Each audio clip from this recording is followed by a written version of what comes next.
नमस्कार, जुड़ चुके हैं आप आर्थिक धारा की डिजिटल दुनिया के साथ। कोयलांचल और शिल्पांचल के राजनीतिक समीकरण को लेकर मैं हूं आपके साथ श्वेता पांडे। शुरू करेंगे आज का मुद्दा, लेकिन पहले सब्सक्राइब करें चैनल अभी लौटी। जैसे जैसे नजदीक आती जा रही है चुनाव की घोषणा, आसनसोल में बढ़ रही है भूमिपुत्र प्रत्याशी की मांग। मुख्य रेस में है तृणमूल, भाजपा। तीसरा कौन बनाना है, सीपीएम या कांग्रेस को? तृणमूल ने घोषित कर दिया है सिने स्टार बिहारी बाबू शत्रुघ्न सिन्हा को अपना प्रत्याशी। दबाव बढ़ गया है भाजपा पर। मजबूत दावेदारी है पूर्व मेयर और भाजपा नेता जितेंद्र तिवारी की। आम जनमानस में उठ रहा है यही सवाल। भाजपा के ओबीसी मोर्चा नेता ने खुलेआम की है भूमिपुत्र की मांग। भाजपा मानी जाती है कार्यकर्ताओं की पार्टी।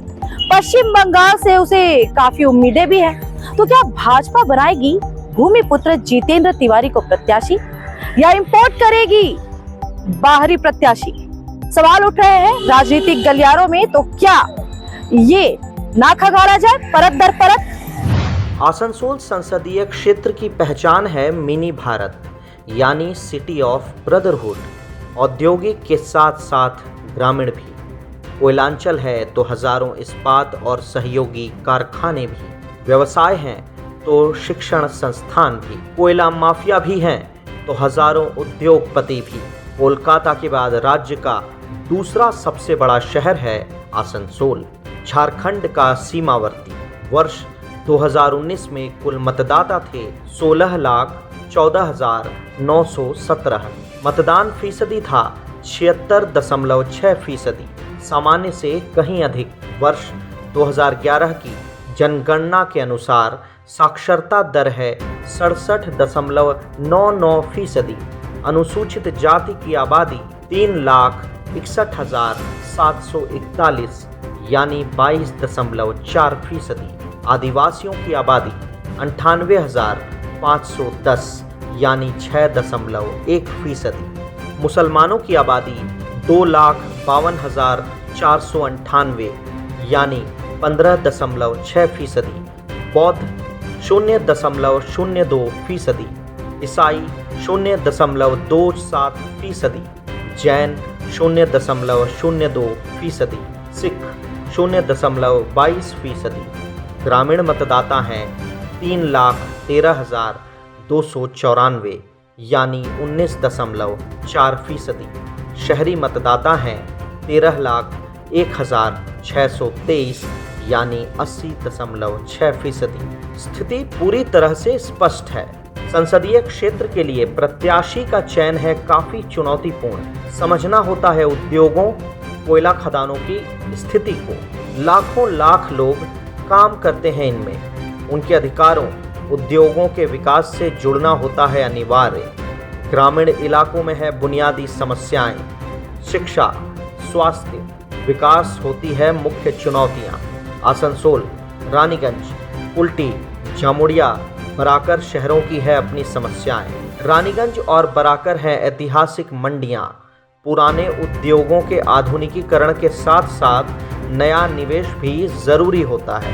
बर्नपुर में स्थित आईएसपी के आधुनिकीकरण में लगे थे 16,000 करोड़ रुपए। उसके बाद पूरे राज्य में नहीं हुआ इससे बड़ा कोई निवेश। तो सही प्रतिनिधि के लिए आवश्यक है इन चुनौतियों को करीब से समझना। इसलिए जरूरी बन जाता है सांसद का भूमिपुत्र होना। आसनसोल संसदीय क्षेत्र का गठन हुआ 1957 में। इसके पहले वर्ष 1952 में था बर्दवान क्षेत्र में। सांसदों का इतिहास अगर खंगाले तो अधिकतर सांसद थे भूमिपुत्र या जमीन से जुड़े। तभी तो आवाज उठती थी सड़कों से लेकर संसद तक। बचा रहा कोयलांचल, बचे रहे उद्योग। यह अलग बात है कि सरकारी नीतियों के कारण धीरे धीरे मरते रहे उद्योग। आभा सिमटती रही कोयलांचल और शिल्पांचल की। वर्ष 1952 के चुनाव में लागू था 2 प्रतिनिधि संसदीय प्रणाली।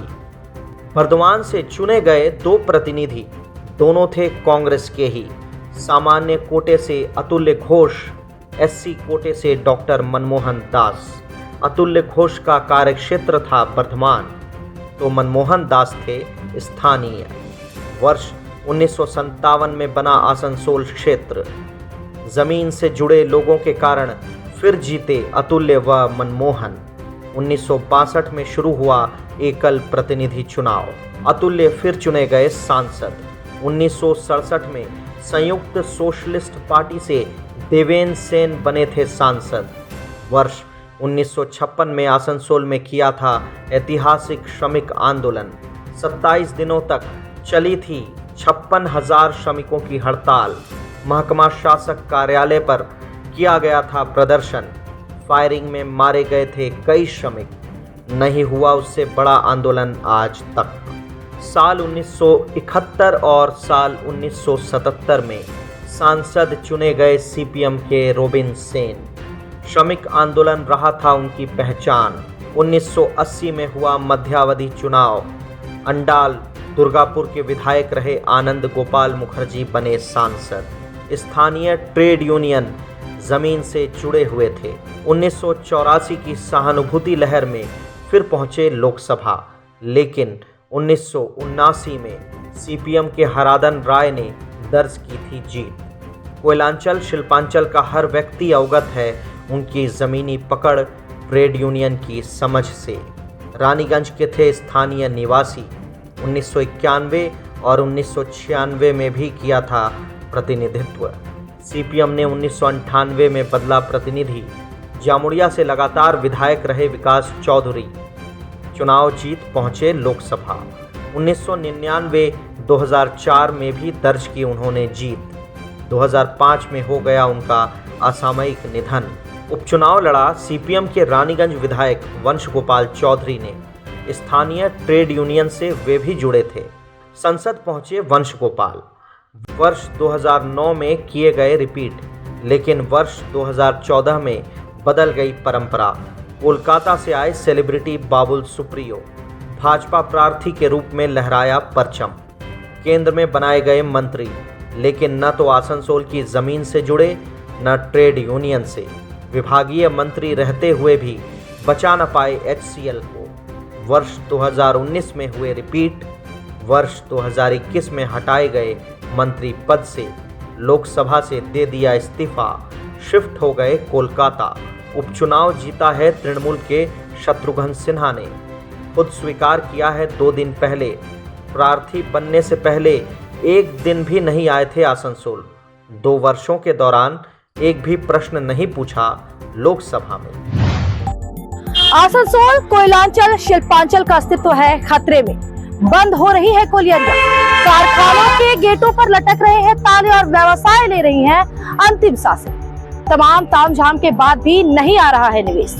आसनसोल को चाहिए वो प्रतिनिधि जो समझे इस पीड़ा को, दिल से जुड़े जमीन से और वोटरों से, उनकी समस्याओं से। तो उठेगी ही भूमिपुत्र की मांग। अब देखना ये होगा कि भाजपा नेतृत्व किस नजरिए से देखता है आसनसोल को। बने रहे आर्थिक धारा के साथ, क्योंकि हम समझते हैं अपनी माटी, अपनी धरती को, आपकी अपेक्षाओं और आपकी आकांक्षाओं को। अब आइए दिखाते हैं कुछ छोटी बड़ी खबरें फटाफट। दुर्गापुर महकमा के काकसा थाने के समक्ष प्रदर्शन। भाजपा कार्यकर्ताओं ने थाने में प्रवेश का किया प्रयास। पुलिस कर्मियों से हुई धक्का मुक्की। थाने के समक्ष शुरू किया गया धरना। वर्ष 2018 में हुई थी मलान दिघी में भाजपा बूथ अध्यक्ष संदीप घोष की हत्या। अभी तक मुख्य आरोपी की गिरफ्तारी नहीं हुई है। गिरफ्तार होने वाले आरोपियों को मिल गई जमानत। न्याय की मांग को लेकर जारी रहेगा आंदोलन। नेतृत्व किया भाजपा किसान मोर्चा के महासचिव भागीरथ घोष ने। तृणमूल पर लगाया अपराधियों को संरक्षण देने का आरोप। संदीप ঘোষে 2018 সালের 9 ডিসেম্বর 27 রাউন্ড গুলি চালিয়ে সরস্বতীগঞ্জে তাকে নির্মমভাবে হত্যা করেছে। তারপরেও তাদের চার্জশিট থাকা সত্ত্বেও তারা কেন একদম দিনের বেলায় ঘুরে বেড়াচ্ছে? आखिरकार 26 घंटे के आंदोलन के बाद डीवीसी अधिकारियों ने मांगों को किया स्वीकार। मृतक कर्मी लाल मुर्मू के आश्रित को मिलेगी नौकरी और मुआवजा। पत्नी सुनीता मुर्मू को 15 लाख रुपए देने का आश्वासन। पीएफ तथा अन्य मदों से भी होगा भुगतान। डीवीसी अधिकारियों ने दिया दिलासा। बोर्ड बैठक में मांगों को मिलेगी मंजूरी। डीवीसी प्रधान कार्यालय में किया गया था समझौता। आईएनटीटीयूसी नेता मनोज तिवारी, भोला सिंह, पार्षद मुनमुन मुखर्जी थे उपस्थित। बनपुर डेली मार्केट में पीसीसी सड़क का चल रहा निर्माण कार्य। तृणमूल पार्षद अशोक रुद्रा ने किया दावा, वर्षों से सड़क थी जर्जर, व्यवसायी कर रहे थे आईएसपी से मरम्मत की मांग, नहीं हो रही थी कोई पहल। सांसद शत्रुघ्न सिन्हा के विकास मद की राशि से शुरू किया गया पीसीसी निर्माण कार्य।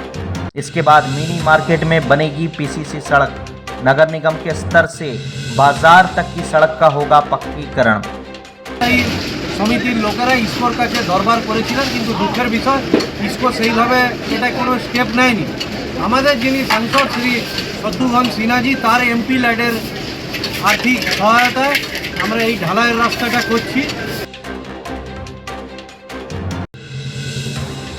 आसनसोल शहर में मची रही शिवरात्रि की धूम। भगवान शिव की धूमधाम से निकली बारात। दोमुहानी रेलवे कॉलोनी नीचूपाड़ा से निकली बारात। समापन हुआ ऊपरपाड़ा मंदिर तक। सक्रिय भूमिका रही पूर्व रेल कर्मी आरके सिंह की। भक्तों के साथ उन्होंने भी दिखाया उल्लास। शिव मंदिर में की गई पूजा और अर्चना। बारातियों ने जमकर किया भोजन। आसनसोल के बाराबनी रेल गेट शिव मंदिर में शिवरात्रि पर आयोजित हुआ खिचड़ी भोग। आसपास के 7 गांवों के ग्रामीणों ने की भागीदारी। पिछले 15 वर्षों से हो रहा इसका नियमित आयोजन। मौके पर उपस्थित थी जिला परिषद सदस्य पूजा मार्डी, बाराबनी पंचायत सदस्य सुकुमार बावरी, बाराबनी पंचायत समिति के अध्यक्ष की भी रही भागीदारी। तो आज के लिए खबरों का सफर बस यहीं तक। फिर मुलाकात होगी ऐसे ही एक और मुद्दे के साथ।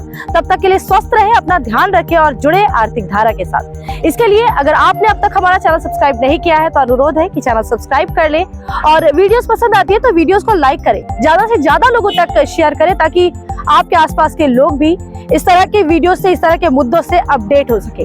हमसे जुड़ने के लिए आप हमें फेसबुक और एक्स पर भी फॉलो कर सकते हैं। नमस्कार।